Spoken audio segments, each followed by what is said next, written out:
सावन का सबसे बड़ा रहस्य जो बहुत कम लोग जानते हैं, सावन का महीना आते ही चारों ओर बोल बम, हर हर महादेव और ओम नमः शिवाय की ध्वनि गूंजने लगती है। शिवालयों में भक्तों की लंबी कतारें दिखाई देती हैं। कोई गंगा जल लेकर पैदल यात्रा करता है तो कोई सोमवार का व्रत रखकर भगवान शिव की आराधना करता है। लेकिन क्या आपने कभी सोचा है कि सावन का सबसे बड़ा रहस्य क्या है? ऐसा कौन सा रहस्य है जिसे बहुत कम लोग जानते हैं? यह कथा उसी रहस्य को समझाने वाली है। बहुत समय पहले हिमालय की तलहटी में एक छोटा सा गांव था। वहां गोपाल नाम का एक गरीब युवक रहता था। वह भगवान शिव का भक्त तो था, लेकिन उसके मन में हमेशा एक प्रश्न रहता था। इतने लोग सावन में पूजा करते हैं, फिर भी सभी की मनोकामनाएं पूरी क्यों नहीं होती? हर सोमवार वह शिव मंदिर जाता, जल चढ़ाता और प्रार्थना करता। कई वर्षों तक उसने यही क्रम जारी रखा, लेकिन उसके जीवन की कठिनाइयां कम नहीं हुई। एक दिन मंदिर में एक वृद्ध संत आए। उनके चेहरे पर अद्भुत तेज था। गोपाल ने उनके चरण स्पर्श किए और विनम्रता से पूछा, गुरुदेव, क्या भगवान शिव मेरी पूजा से प्रसन्न नहीं है? मैं पूरे श्रद्धा भाव से जल चढ़ाता हूँ, फिर भी मेरी परेशानियां दूर क्यों नहीं होती? संत मुस्कुराए और बोले, बेटा, तुम भगवान को जल तो चढ़ाते हो, लेकिन क्या अपने मन का अहंकार भी चढ़ाते हो? गोपाल यह बात समझ नहीं पाया। संत बोले, सावन का सबसे बड़ा रहस्य यही है कि भगवान शिव को केवल जल नहीं बल्कि निर्मल मन सबसे अधिक प्रिय है। यह सुनकर गोपाल सोच में पड़ गया। संत ने आगे कहा, जब समुद्र मंथन हुआ था तब निकले विष को भगवान शिव ने संसार की रक्षा के लिए अपने कंठ में धारण किया। उन्होंने अपने लिए कुछ नहीं मांगा। यही शिवत्व है, दूसरों के दुख को कम करना और अपने भीतर करुणा जगाना। यदि कोई व्यक्ति केवल इच्छाएं लेकर शिव के पास जाता है तो उसकी पूजा अधूरी रहती है। लेकिन जो व्यक्ति अपने स्वभाव को बदलने का संकल्प लेकर जाता है, उस पर शिव की विशेष कृपा होती है। उस दिन के बाद गोपाल ने अपनी पूजा का तरीका बदल दिया। वह केवल जल चढ़ाकर लौटने के बजाय मंदिर की सफाई करने लगा। रास्ते में प्यासे यात्रियों को पानी पिलाने लगा, गरीबों को भोजन कराने लगा, वृद्ध लोगों की सहायता करने लगा।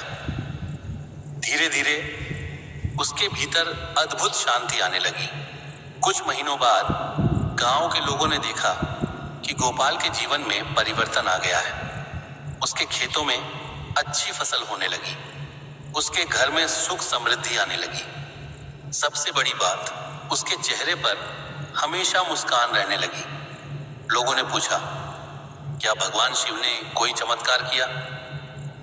गोपाल मुस्कुराकर बोला, हाँ, सबसे बड़ा चमत्कार मेरे मन में हुआ है। उसने कहा, पहले मैं भगवान से केवल मांगता था, अब मैं भगवान के बताए मार्ग पर चलने का प्रयास करता हूँ। यही सावन का सबसे बड़ा रहस्य है। भगवान शिव केवल अभिषेक से नहीं बल्कि आपके व्यवहार से प्रसन्न होते हैं। यदि आप झूठ बोलते हैं, दूसरों को कष्ट देते हैं और केवल मंदिर में जल चढ़ा देते हैं तो पूजा अधूरी रह जाती है। लेकिन यदि आपका हृदय दया, क्षमा और प्रेम से भरा है तो एक लोटा जल भी भगवान शिव को अत्यंत प्रिय होता है। शास्त्रों में भी कहा गया है कि भगवान शिव भोलेनाथ हैं। वे बाहरी दिखावे से अधिक सच्चे भाव को देखते हैं। इसीलिए एक गरीब भक्त का बेलपत्र भी उन्हें उतना ही प्रिय होता है जितना किसी धनी व्यक्ति का भव्य अभिषेक। एक बार एक धनी व्यापारी सावन में प्रतिदिन सैकड़ों लीटर दूध से शिवलिंग का अभिषेक करता था। उसी मंदिर के बाहर एक वृद्ध महिला बैठती थी। उसके पास केवल एक लोटा जल होता था। वह जल चढ़ाने से पहले मंदिर के बाहर बैठे भूखे बच्चों को रोटी खिलाती थी। एक रात व्यापारी ने स्वप्न में भगवान शिव को देखा। शिव बोले, तुम्हारा अभिषेक मुझे मिला, लेकिन उस वृद्धा का प्रेम मेरे हृदय तक पहुंचा। व्यापारी की आंखें खुल गईं। अगले दिन उसने पहली बार समझा कि भगवान को वस्तुओं की नहीं, भावनाओं की आवश्यकता होती है। यही कारण है कि सावन केवल पूजा का महीना नहीं, बल्कि स्वयं को बदलने का अवसर है। यदि इस महीने कोई व्यक्ति अपने क्रोध पर नियंत्रण कर ले, किसी से क्षमा मांग ले, किसी जरूरतमंद की सहायता कर दे, अपने माता पिता की सेवा करे और ईमानदारी का जीवन अपनाए, तो यही भगवान शिव की सच्ची पूजा है। कहा जाता है कि सावन में प्रकृति भी भगवान शिव का संदेश देती है। बारिश हमें सिखाती है कि जैसे बादल बिना भेदभाव के सब पर बरसते हैं, वैसे ही हमें भी सभी के प्रति प्रेम रखना चाहिए। हरी भरी धरती हमें याद दिलाती है कि परिवर्तन हमेशा भीतर से शुरू होता है। नदियां हमें सिखाती हैं कि जीवन में रुकना नहीं चाहिए, और भगवान शिव हमें सिखाते हैं कि कठिन परिस्थितियों में भी शांत रहना ही सबसे बड़ी शक्ति है।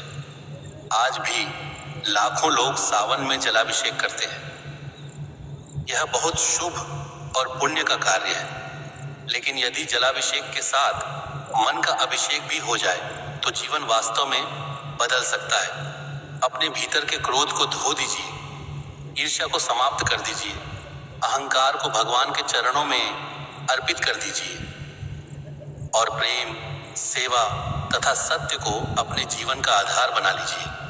यही वह रहस्य है जिसे बहुत कम लोग समझ पाते हैं। सावन का सबसे बड़ा चमत्कार बाहर नहीं, बल्कि मन के भीतर होता है। जिस दिन मन पवित्र हो जाता है, उसी दिन भगवान शिव की कृपा का अनुभव होने लगता है। कथा का संदेश। सावन का सबसे बड़ा रहस्य यह नहीं कि कितने लोटे जल चढ़ाए गए, बल्कि यह है कि हमारे मन में कितनी श्रद्धा, विनम्रता, करुणा और सेवा का भाव जागा। भगवान शिव को सच्चे मन से किया गया छोटा सा समर्पण भी अत्यंत प्रिय है। इस सावन केवल अभिषेक ही नहीं, अपने विचारों, व्यवहार और जीवन का भी शुद्धिकरण करें। यही सच्ची शिव भक्ति है। ऐसे ही और कहानी और कथा सुनने के लिए हमारे चैनल को लाइक, शेयर, फॉलो और सब्सक्राइब करें। धन्यवाद।